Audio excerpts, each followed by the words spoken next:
Арыбаңыздар, урматтуу телекөрүүчүлөр, радио каармандар, республикалык штабтын пресс борборунда Кыргызстандагы бүгүнкү күнгө болгон эпидемиологиялык абал тууралуу Кыргыз Республикасынын саламаттыкты сактоо министринин орун басары Үсөнбаев Нурбол Төлөшович маалымат берет. Брифингди түзүүдөн ЛТР, КТРК, Лото 24, Пирамида, 5-канал телеканалдарынан, облустук медиа борборлордон, Кабар Кыргыз улуттук маалымат агенттигинен, ошондой эле ЛФМ, 1-радио, Кыргыз радиосу, Марал ФМ радиолорунан, ЛТР YouTube каналынан жана Facebooктан Кыргыз өкмөтү, социальное правительство, МТРК ЛТР жана радионун баракчаларынан көрүп уга аласыздар. Анда эмесе Нурбол Төлөшович, сөз сизде. Урматтуу мекендештер, саламатсыздарбы? Бүгүнкү 16 июнь 20 жылга карата статистикалык маалыматты адаттагыдай эле ушу бир сутка ичинде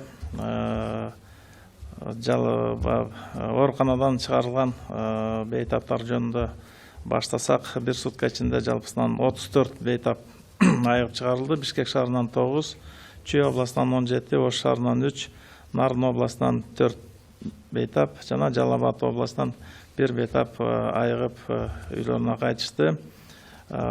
Республика боюнча бүгүнкү күнгө чейин жалпы 1847 бейтап айыгып ооруканадан чыгарылган. Бир сутка ичинде деген баягы бизден 3624 лабораториялык тастыктоолор жүргөн.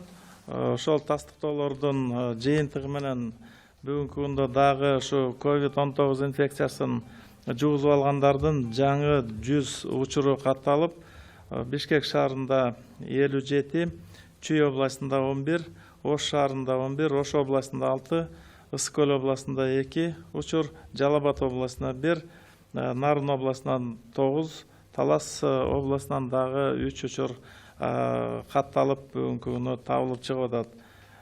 Кыргызстанда тастыкталган COVID-19 инфекциясынын жалпы 2472 учуру катталды бүгүнкү күнү.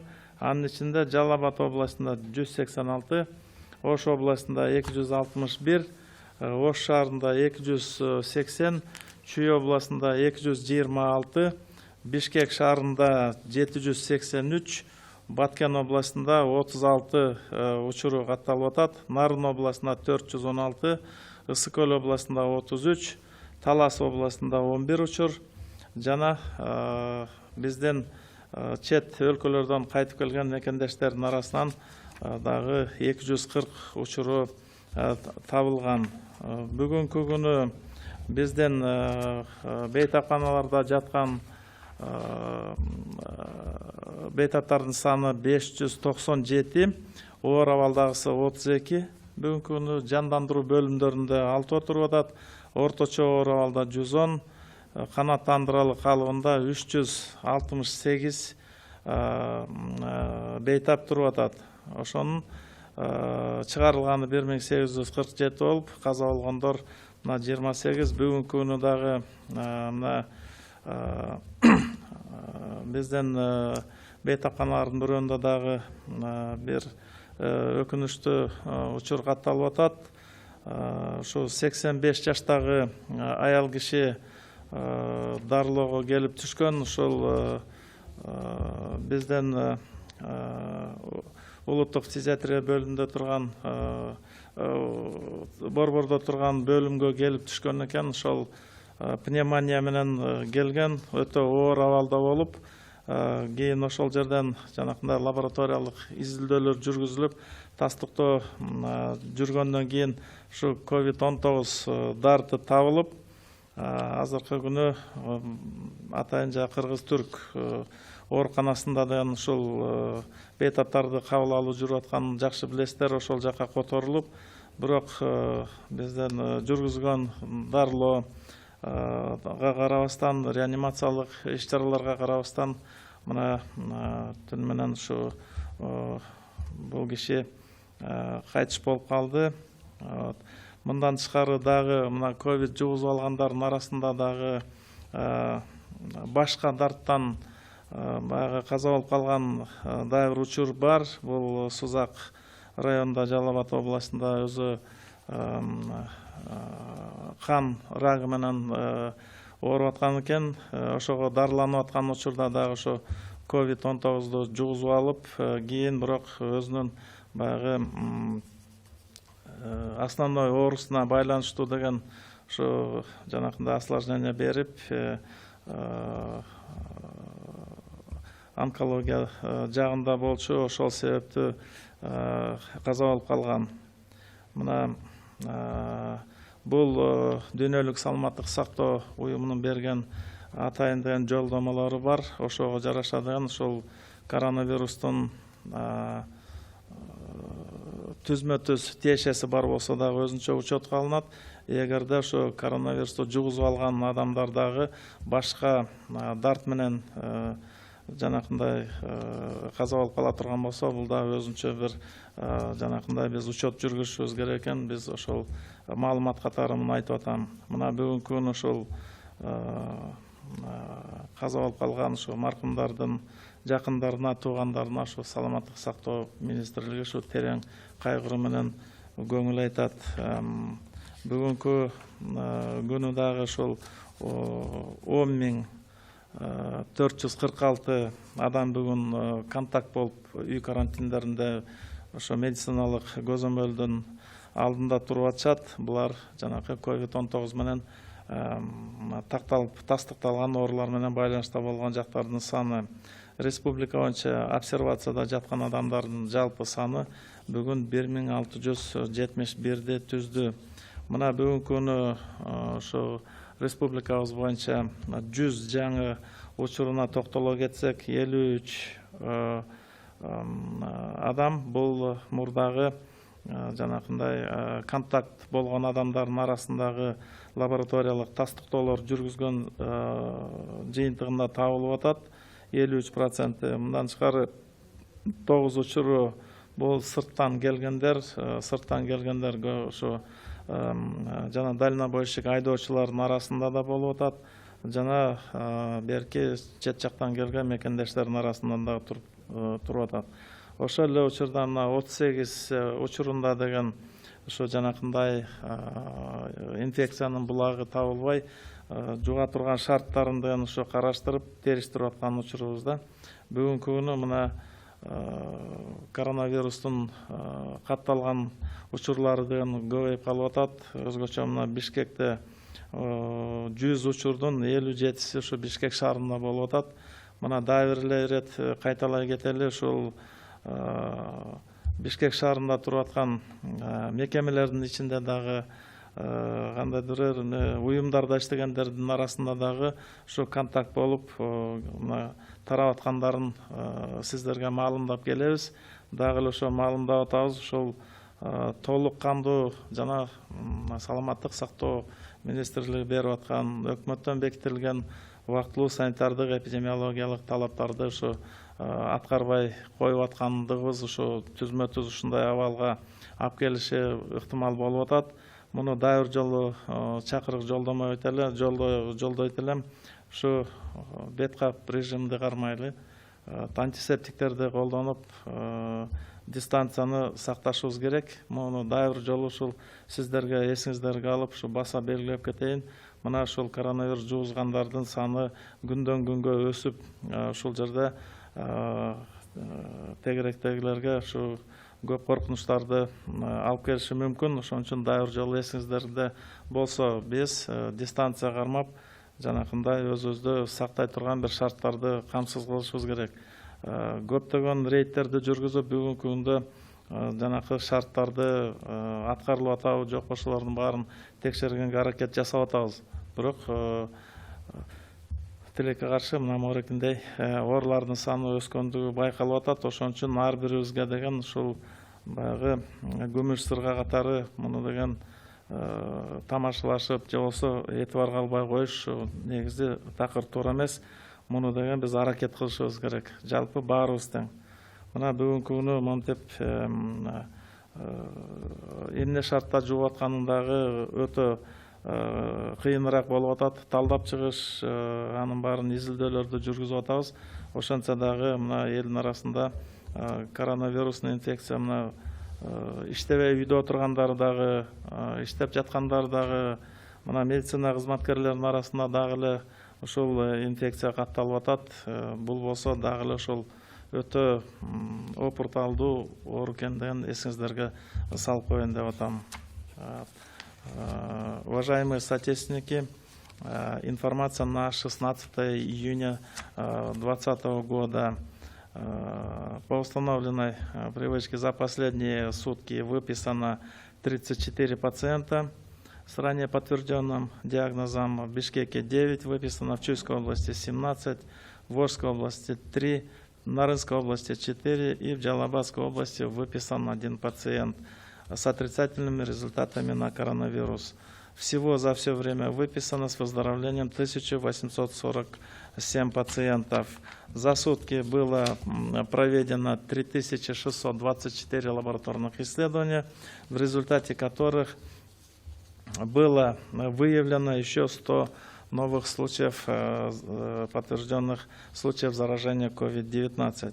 Из 100 случаев, 57 случаев это в городе Бишкек, в Чуйской области 11 случаев, в городе Ош 11 случаев, в Волжской области 6, в Высокойской области еще 2 случая, в Джалабадской области 1 случай выявлен, в Нарынской области 9 случаев и в Таласской области выявлено еще 3 случая. Из всех выявленных случаев 53 случая это связаны. Это люди, которые были в контакте, находились под медицинским наблюдением. И среди контактных, как вы знаете, мы проводим лабораторные исследования. Так вот, 53 новых случая среди контактных. Это составило 53%. В то же время в 38 случаях источник инфекции не установлен. И это свидетельствует о том, что инфекция постепенно набирает обороты, очень сложно становится отыскать источники инфекции, но эпидемиологически мы начинаем изучать факторы риска, каковы были пути передачи, какие реализуются механизмы передачи. Поэтому очень часто при пользовании общественным транспортом, при посещении мест массового скопления людей, многие из выявленных